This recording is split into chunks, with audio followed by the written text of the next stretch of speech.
1, 2, 3, record. All right. Go ahead, man. Okay, hello everybody and welcome. Hold on. Do you want me to do the intro? Yeah. Okay, hello everybody and welcome to another video. I'm going to spend a good portion of the start of this alt-tabbed out reading from notes I wrote down to teach you stuff here, Matt. But this is another PvP for Dummies video with Matt's visual. Okay, hello. How are you doing today? Yeah, I'm doing okay. You ready to learn stuff? I'm ready. I'm ready, just like I was in high school. Are you in your desk? Have you got your pens and pencils? Yes, and my sharpener and my notebook, nice and clean. Yep, I'm ready to go. Has your notebook got all of the information I've already taught you in it? Because it's pop quiz time. Of course, of course. I've always passed the pop quizzes back in high school. I got straight A's, dude. In my country, we don't have pop quizzes, really. Well, I probably shouldn't say that. I never had a pop quiz my entire way through academia. I'll say that much. Okay, so today, guys, we're going to be looking at roaming, okay? This is not going to be the most advanced everything possible you could ever know about roaming. Naturally, this is a complicated game. There's a lot to know. But I can give you some basic tips and rules to Matt and to everyone watching that will basically ensure you're not a total scrub. There's some really simple stuff that people do wrong all the time that you can just iron out and get rid of very quickly that will mean you're a massive asset to your team. Okay, the idea of roaming, right, is this game is not deathmatch. I've said it pretty much every video, I think. It's not, do you just kill the other people when you're in a big fight, okay? People do that all the time. All the time. All they want to do is kill each other. Dude, it's so aggravating. Like, you're not going to win this way. I'll have something to say on that point as well, because a lot of people also think that fighting on roads in this game is just terrible, and people just think it's deathmatch, when that can actually be quite useful.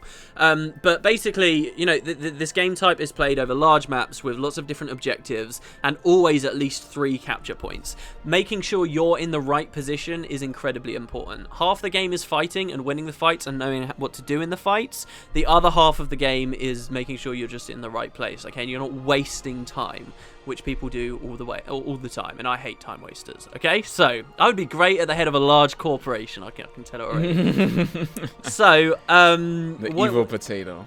Before we start, do you have any kind of concept of where you would be going and what you'd be doing in a match? Let's get your say on what you understand about it. All right. Before we go. So as I haven't played my Necro in a while, so you were telling me a few things when we were playing the matches just a while ago. Is that I'm supposed to be, since I'm not like tanky-ish, I'm more supposed to be like on the edge of the nodes, really like raining down fire upon everyone who's there and fearing them off, and try to just give them CC and do a lot of conditions to them, so to kind of put pressure on them to push off while the Guardian kind of like does his thing and protects the node. Right? Yeah. So, I mean, for that in particular, that's very true, and that is definitely what a lot of Necro specs should be doing. There are exceptions to that. If you're a power Necro and Dagger, it's quite hard to be off on the side so much. But, that comes down to team fighting and how you actually win the fights. What about getting from, this happens every single match, regardless of whether you win a fight or you lose a fight, the fight ends and you ask yourself one question. You ask yourself, where do I go next, right? And you have to know where to go, right? That is roaming, okay? And I'm going to be talking about being on a conventional roamer. There are lots of different ways you can do this and lots of different things you consider depending on maps. But if you are, for example, just solo queuing, on a conventional roamer, this is my mentality. This is rule number 1. Your job is to win the team fights, okay? That's what you're there for. You're going to be looking at the map and seeing where fights are occurring, and it's your job to get to that area. Your job is to win the team fights. If you just remember that mentality in general and that drives where you go, then that's going to help you a lot, because that's going to mean you don't stupidly push to a node where nothing is going on in the name of like trying to backcap, for example, which can be useful again, but I'm going to keep second guessing myself everything I say here. But basically, if you just take the mentality that you're there to win the team fights, then you're going to win more fights, because Guild Wars 2 is a numbers game. Yes, sometimes people will be able to 2v3. Yes, sometimes there'll be horrible counter comp and it'll be your 2 guys against 3 other people that are all just like massively strong against your particular specs. But most of the time in Guild Wars 2, because of the way the down state works, in my opinion, among other things, generally if you outnumber the enemies, your side is going to win. And if you look at this game as a numbers game, then that helps you know where to go quite a lot of the time.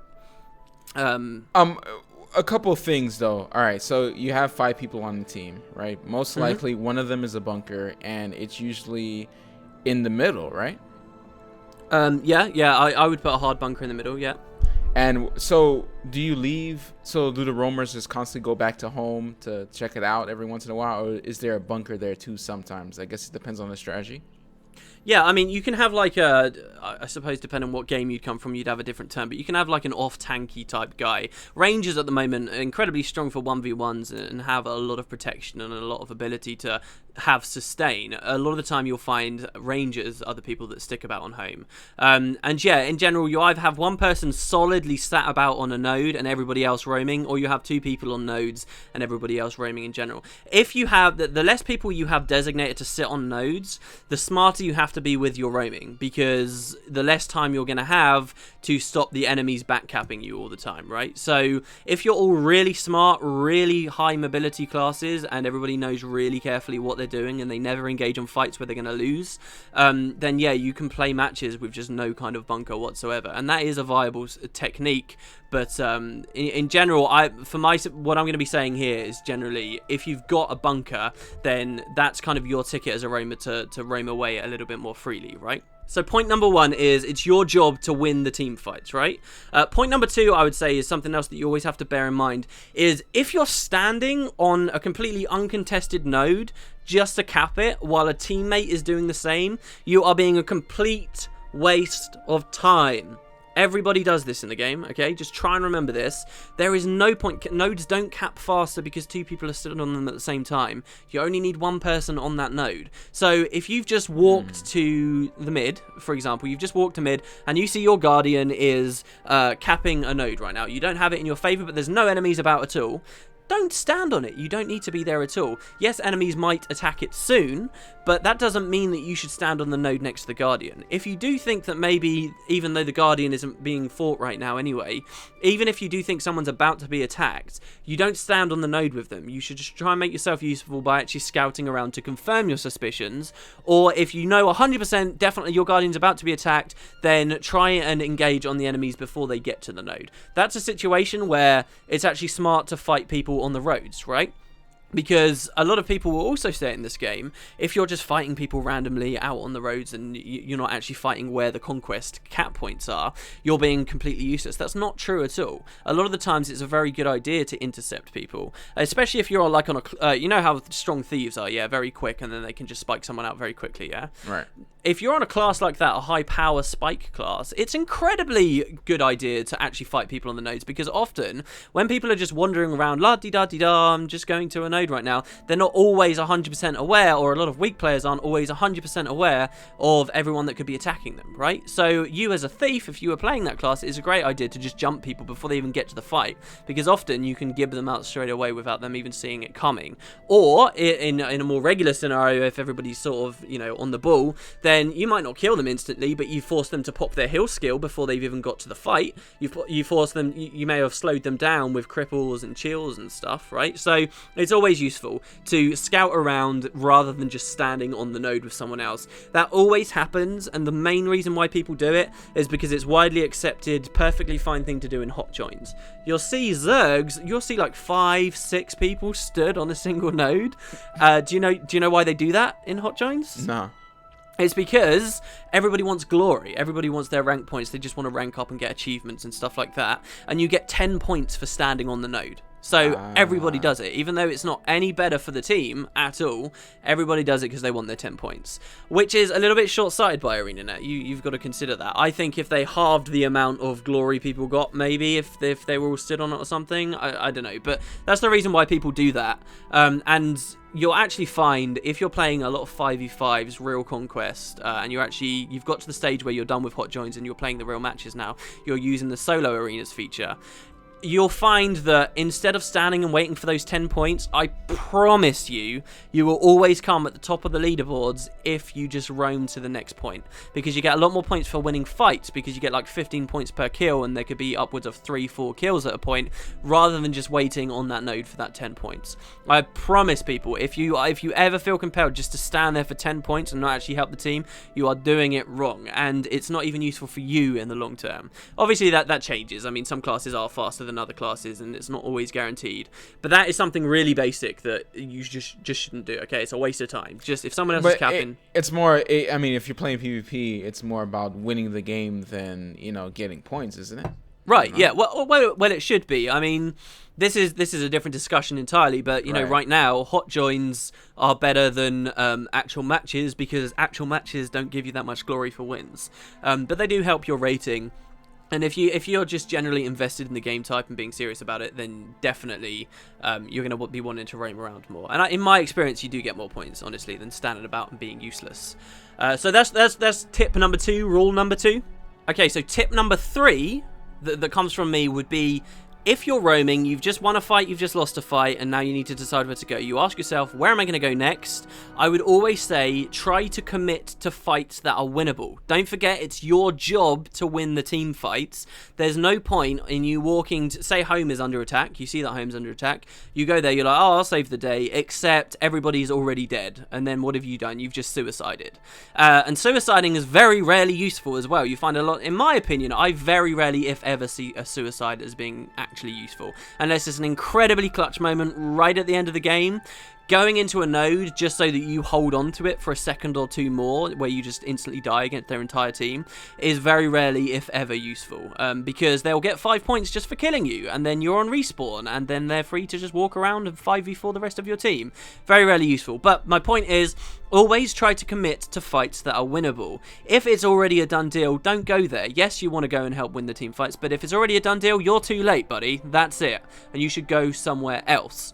Now, the main thing with roaming is, I think that's pretty people can understand that concept quite easily, but they don't actually know how to enact that, right? How do you know for sure? Let's say you've just won a fight in mid, right? And you looked at your map and you see that there's a team fight on far and there's a team fight on home. How do you know for sure which one you should go to? Do you have any ideas? Home?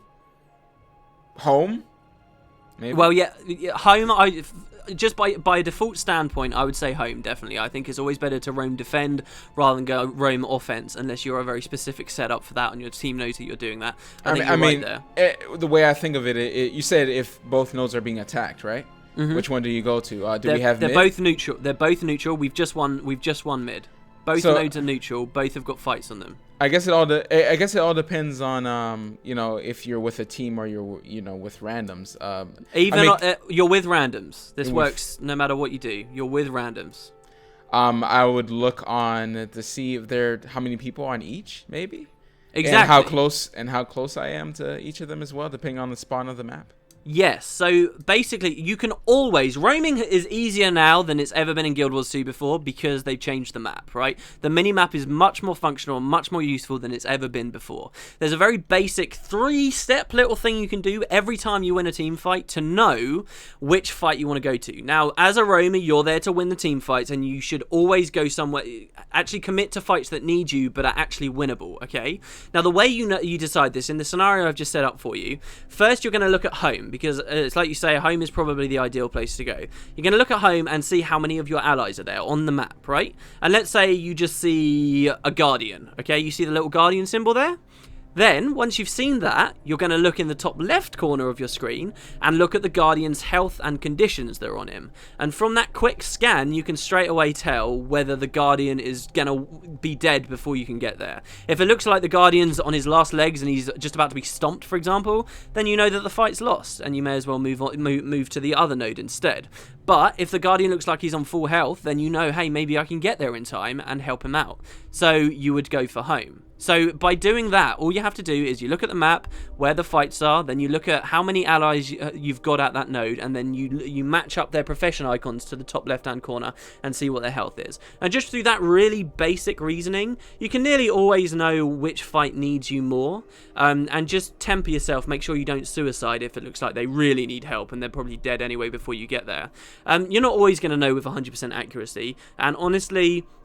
knowing that is what comes with experience, and that there's a very high skill cap to knowing that, very high. Eventually you're going to be able to tell what enemies they're fighting just by the conditions that are on your allies. You're going to know all kinds of different things that could swing whether you win that fight or you lose that fight, based on your own team's composition and the enemy's team composition. But for about 70% of it, I'd say, even if you've only just started PvPing, just look at how many players you've got and what their health are, okay? And that can help you know all the time whether you should go to a node or not. And just with those key little tips, you can roam pretty safely knowing that you're being at least useful. All right, so for the necros, you were telling me that I would have to kind of stay at the edge and kind of, help them push them off because I'm a little bit squishy. Or in certain situations, I can get on the node and maybe put a whale down if I have some whales on me, or get plague, right, to kind of keep them off until someone comes help me. Like with team battles, you're gonna have to be with someone else, maybe like one other person or two other people, kind of coordinating. Like, okay, I need help at home or something like that. You're saying like situational of what's gonna be. Yeah. The funny thing with the game is, if you are just looking at your map, looking for where your allies are, that's so key. If you just know where your allies are, a lot of people get really concerned. I feel like I've said this in a video before. A lot of people get really concerned that they don't know, that they need to know the locations of all enemy positions all the time. It's not true at all. As long as you just know where your allies are, you can know generally where you need to be, right? I mean, you might also think, oh, being in voice comms means that I'm going to be really good, or that's going to give me a big advantage. A lot of people don't know how to use voice comms for PvP in this game because really, legitimately, very little has to be said. Very little has to be said. Once you've played enough, you'll just know intuitively where to go, and as long as you've got allies that intuitively know where they want to go as well, you can get by just fine and just win game after game after game in a row without using any kind of specific. I've seen that like once. Like I was playing a couple of solo queues, just testing out this Guardian build, and I was in the middle node, and the team just knew. Like they saw me, they jumped off the node and let me stay there and cap the node. And then they went to away and home and just kept pushing them away. Every time I was getting low, they immediately came to my helped me up, helped me kill the guy, and left me again to cap the node again, and it just kept cycling over and over again. I definitely could see that, but also I could see the voice comm being helpful as well. Like, oh, someone's coming to kill me. I guess like lightning fast, But map awareness, I think, is definitely number one. I think as well, when you're getting started, voice comms can be very useful if you've got someone who knows what they're talking about and can sort of guide you through the motions kind of thing and say, here, this is where you've gone wrong and why kind of thing. I think that can be very useful, but in general, everyone kind of gets on the same wavelength after a while. And obviously, if you want to be super duper competitive, get involved voice comms and actually talk about some of the more subtle things that people might be missing. But just by virtue of the fact you have 100% vision on every member of your team at all times, what their health is looking like and what their active effects are looking like, as well as whether the node is being attacked, whether conflict is happening on the node and what state it's in. You can know an awful lot of stuff just by getting used to the map. You get used to the map and see where people are, then roaming is a piece of cake, really. And the other stuff is just minor stuff. If you've won a fight, okay, me and you have just killed a Guardian, and I go to stomp, what do I want to see you do? As soon as that Guardian dies and I go in for the stomp, what do you then do? Run off.